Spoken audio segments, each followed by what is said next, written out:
Hello, everyone, and welcome to today's edition of the Daily Standup. My name is Lee Henson, president and founder of Agile Dad, and without any further ado, let's get started.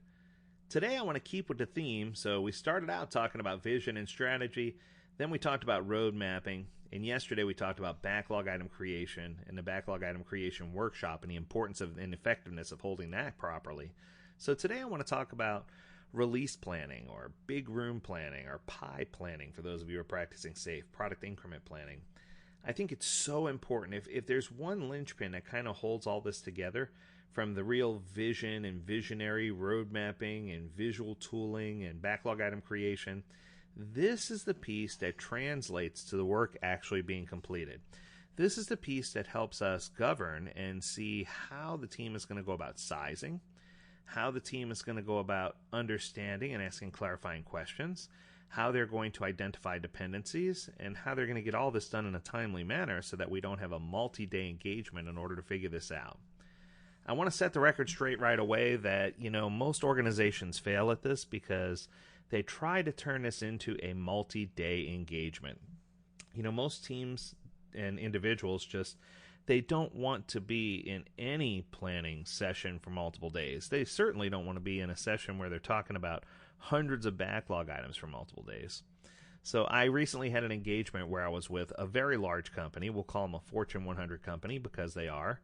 And they asked us to plan for, let's do the math here, 6 teams of 7s. That would be 42 individuals. We had 20 automation engineers, so let's bump that up to 62. We had 6 product owners, so 5 Scrum Masters, 6 product owners, 6 business analysts. We had 4 technical analysts. We had 5 functional analysts. We had 17 key stakeholders.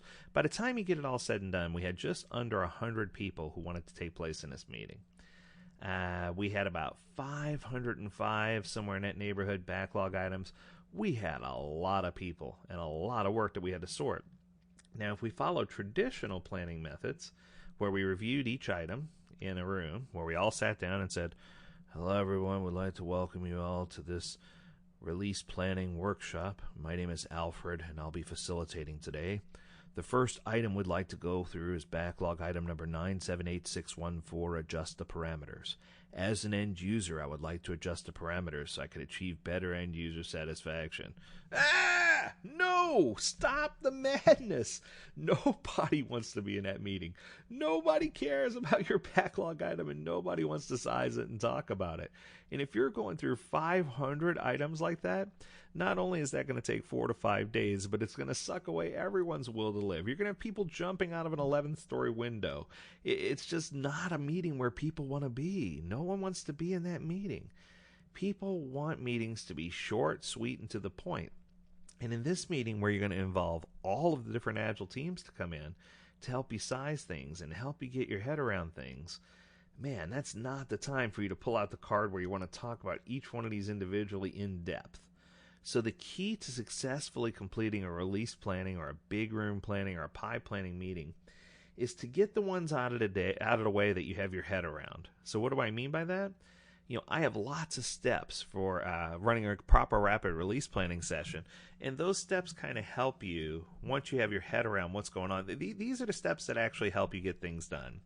So I'm going to show you here some tricks, and I didn't want this to turn into just strictly about rapid release planning, but I think these steps that we follow in rapid release planning kind of give us an idea of how to do this quickly. So if I may, I'm going to go through pretty quickly and just kind of define these for you. There are 17 steps, sounds like a lot, but we're going to get through them pretty fast. Step 1, print out all the story cards that you hope to be included in a release planning session, but leave off the product owner's t-shirt size because we don't want to influence the team. We just talked about that a little while ago. Step 2 is place all the cards in a large box or bucket. Step 3, invite everybody participating around a large table of some kind.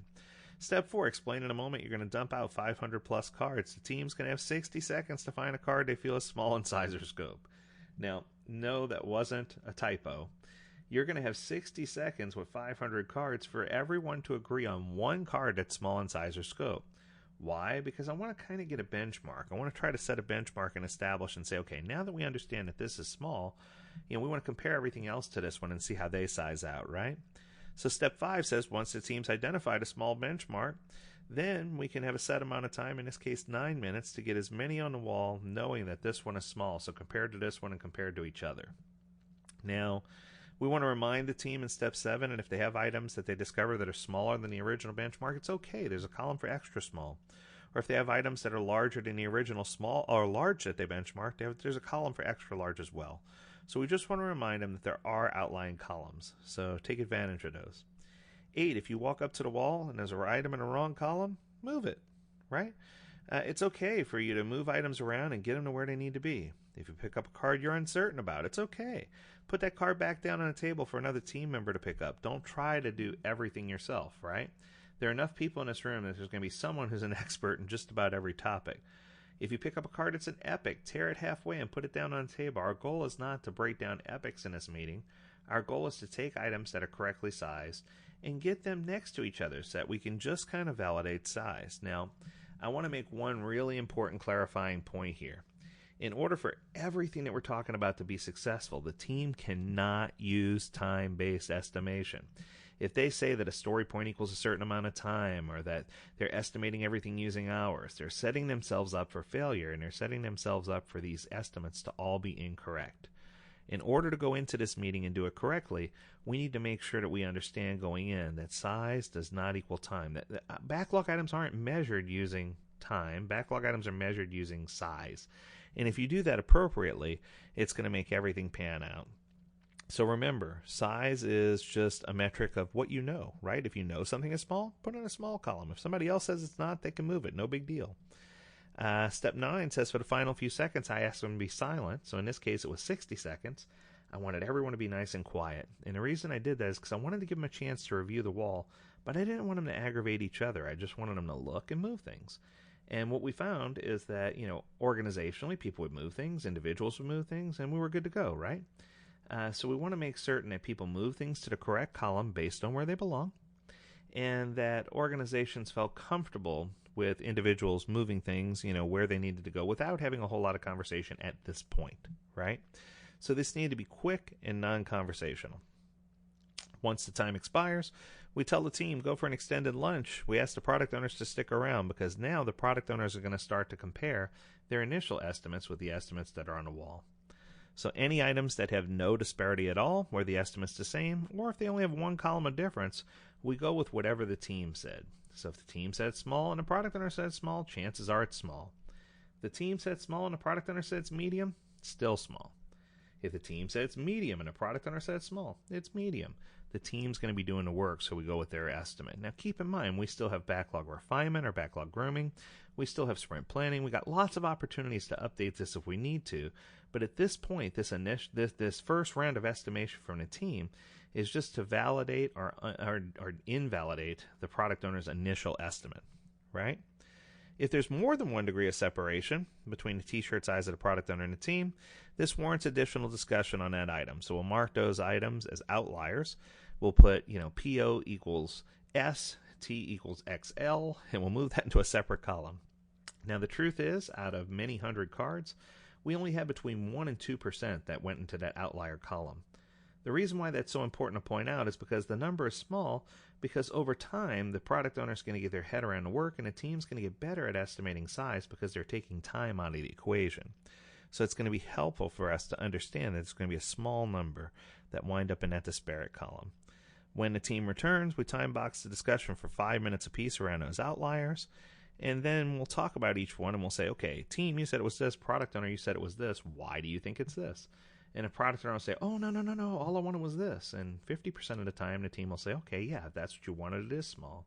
But then there are other times where the team comes back and says, hey, based on that, we have to do this, and this. That makes that extra large. So it's an opportunity for us to decide. So we need to make sure that we are listening to what's going on and making decisions based on good critical information, right? So we got lots of opportunity to do correcting later. This is just for us to make an assessment, and a team says, okay, we decided it's not extra large, it's medium. So now the product owner can decide, yes, they want to let it go as medium, or they say, I didn't clarify scope, and they can take that card and tear it up and throw it on a table and say, we'll come back to it later. I didn't do a good job explaining it. Then based on the team's estimate, we let the team's estimate stand, And before we leave the room, we give them a few minutes to identify dependencies. And then finally, based on what we've learned in that meeting, the product owner can take the projected velocity of the teams and flesh these out into sprints just to get an idea of how big or small the scope of a project is. We're not saying they're going to stay there, but they can use this to forecast, to figure out whether or not they have their head around the amount of work that's out there, and any items that weren't sized. That's okay. If they have items that remained on the table, it's fine. All that means is that there was no one in the room who had the skill set necessary in order to clarify those items. Or maybe it wasn't clear in the description. There's lots of opportunity for us to go back and do more stringent refinement later. We need to remember that this is just an initial pass at sizing, and it's going to give us a good opportunity to get our head around several hundred items that we can then ask for clarification later during our backlog refinement meetings. So I hope you found this information useful. That was a whirlwind touch on rapid release planning. I have a feeling we're going to do a webinar on that sometime soon because we get a lot of questions regarding this. And this is something we definitely cover more in depth at any Agile Dad training course. So if this is something you want to learn more about, feel free to ping us in one of our courses, and we'd love to have you and teach you as much as we can about this. But the goal is to understand that release planning or big room planning or PI planning is designed for organizations at a high level to get their head around the work. It's not designed to be the end-all be-all. It's not a backlog refinement session. It's not designed to be let's talk about every single item. There's a separate time and a place for that. So as always, we encourage you to stay healthy, stay well, stay agile, and until next time, thank you, my friends. Take care.